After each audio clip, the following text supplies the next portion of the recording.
النهارده جبنا جهاز الاوتو تول، جهاز السبارك بلاك تيستر. عايزين نشوف الجهاز ده نقدر نستفيد منه ازاي.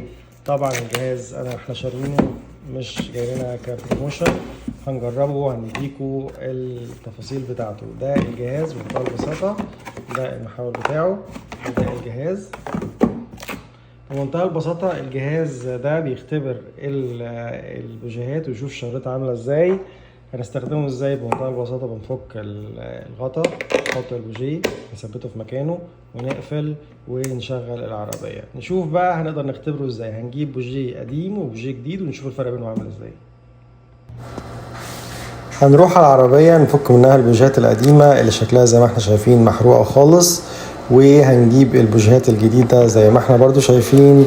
هنلاقي الفرق بين ده وده، مش بس ان ده جديد وده قديم، هنشوف كمان على الجهاز الفرق عامل ازاي.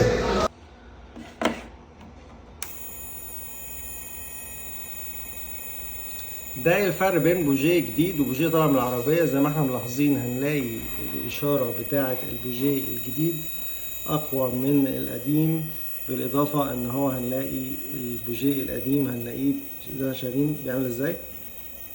فرق واضح جدا بين البوجيه القديم والبوجيه الجديد. وده جهاز اختبار البوجيهات اللي لسه جايبينه عشان يختبر البوجيهات.